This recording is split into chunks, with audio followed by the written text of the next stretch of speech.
우리 어렸을 때 강해져야 해. 이 말 진짜 많이 듣고 자라지 않았나요? 근데요, 정말로 강하다는 건 대체 어떤 의미일까요? 오늘은 한성희 작가의 딸에게 보내는 심리학 편지를 통해서 우리가 그동안 오해하고 있었던 강함에 대한 생각을 한번 뒤집어 보고요. 진짜 마음의 힘이 뭔지 찾아보려고 합니다. 이 질문 우리 스스로한테 한번 던져볼까요? 살면서 강해져야 한다는 말 정말 귀에 못이 박히도록 듣잖아요. 그런데 우리가 막연하게 생각하는 그 강함이라는 거 과연 어떤 모습일까요? 절대로 상처받지 않는 그런 단단함일까요? 아니면 어쩌면 완전히 다른 무언가일지도 모르죠.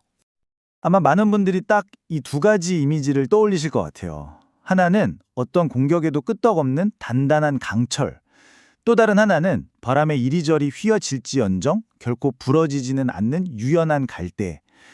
처음엔 말이죠. 저 강철 같은 단단함이 정답이라고 믿기 참 쉽죠.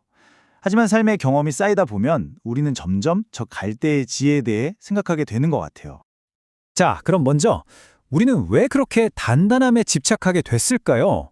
그 단단함이라는 신화, 그리고 우리가 스스로 입어왔던 그 갑옷에 대한 이야기부터 한번 시작해 보겠습니다. 맞아요.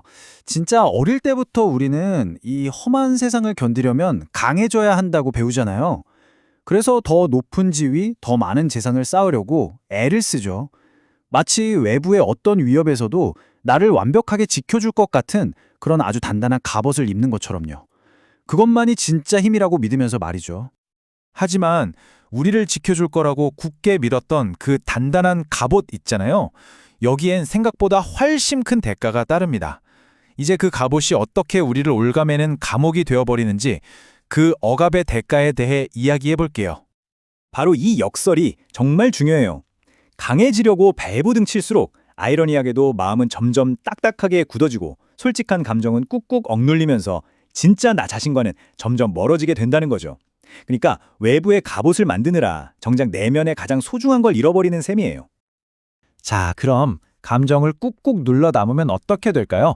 억눌린 슬픔은 결국 우울이 되고요. 제때 표현하지 못한 분노는 마음속에 원망으로 차곡차곡 쌓여갑니다. 그리고 애써 괜찮다고 외면했던 그 불안감은 어느새 걷잡을 수 없는 공포가 돼서 우리를 집어삼키게 되는 거죠. 흐르지 않는 물이 썩는다는 말 다들 들어보셨죠? 우리 감정도 정말 똑같습니다. 자연스럽게 흘러가야 할 감정이 마음속에 꽉 막혀 갇히는 순간 그 감정은 독이 돼서 우리의 몸과 마음을 서서히 병들게 하는 거예요. 자, 그렇다면 이제 이 단단함이라는 낡은 신화에서 한번 벗어나 볼까요? 진짜 강함은 어쩌면 단단함이 아니라 바로 이 부드러움 속에 있을지도 모릅니다. 부러지지 않고 휘어지는 힘, 그 놀라운 힘에 대해 지금부터 이야기 나눠보죠. 진정한 강함, 이제부터 우리 새롭게 한번 정의해봐요. 그건 단단함이 아니에요. 오히려 부드러워질 수 있는 용기입니다. 강철처럼 버티다가 한순간에 산산조각 나는 게 아니라 갈대처럼 유연하게 휘었다가 다시 일어서는 힘, 바로 그 회복 탄력성이 진짜 강함인 거죠. 우리는 보통 감정을 드러내는 걸, 특히 눈물 보이는 걸 약하다고 배워왔잖아요. 근데요, 그건 정말 큰 오해입니다.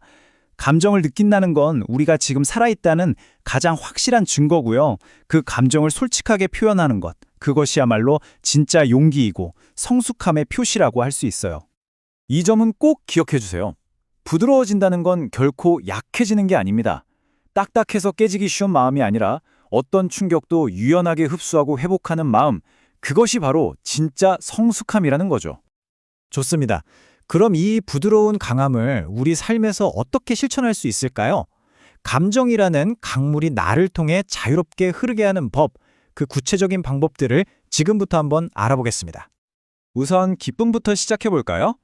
기쁜 순간이 오면요, 망설이지 마세요. 그냥 온 마음으로 활짝 웃어보는 거예요.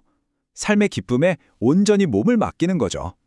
여러분의 그 웃음 하나가 주변까지 환하게 밝히는 놀라운 힘이 될 겁니다. 슬픔도 마찬가지예요. 눈물을 참는 건요, 마음속에 독을 쌓아두는 거랑 똑같아요. 마음껏 우는 건 상처받은 마음을 씻어내는 가장 자연스러운 약입니다. 이건 약해서가 아니라 스스로를 치유하는 아주 용기 있는 행동이죠. 분노처럼 좀 다루기 힘든 감정은 어떨까요? 여기서 중요한 건 감정을 느끼는 것과 감정에 휘둘리는 건 완전히 다르다는 점이에요. 무작정 참거나 혹은 반대로 폭발시키는 대신에 내가 지금 화가 났구나 하고 내 감정을 먼저 알아주는 거죠. 거기서부터 건강하게 표현하는 법을 배울 수 있고 비로소 감정의 주인이 될 수 있습니다. 결국 이겁니다. 우리 감정은요, 흐르는 강물처럼 계속 순환할 때 바로 그때 우리를 진짜 살아있게 만들어요. 기쁨, 슬픔, 분노, 그 어떤 감정이든 막힘없이 자연스럽게 흐를 때 우리는 비로소 온전한 나 자신으로 살아있음을 느끼게 되는 거죠. 자, 이렇게 모든 감정이 자유롭게 흐를 때 과연 우리의 삶은 어떻게 바뀔까요? 마지막으로 삶의 모든 색깔을 껴안는 것, 그것이 어떻게 우리를 더 충만한 삶으로 이끄는지 한번 확인해 보겠습니다. 우리는 흔히 부정적인 감정은 피해야 한다고만 생각하잖아요. 그런데 사실은요, 우리의 모든 감정이 우리를 성장시키는 정말 소중한 스승이거든요. 슬픔을 겪어봐야 진정한 기쁨이 얼마나 깊은지 알 수 있고, 아픔을 느껴봐야 다른 사람의 고통에 공감할 수 있게 되죠. 결국 삶의 모든 경험이 우리를 더 깊이 있는 사람으로 만들어주는 거예요. 자, 여러분은 어떤 삶을 살고 싶으신가요? 스트레스 앞에서 쉽게 금이 가고 감정은 무뎌져서 결국 깨져버리고 마는 갑옷의 삶. 아니면 스트레스 앞에서 유연하게 휘어지고 모든 감각이 생생하게 살아있어서 결국 다시 일어서는 흐름의 삶. 그 결과는 부서지기 쉬움과 회복 탄력성이라는 정말 엄청난 차이를 만들어냅니다.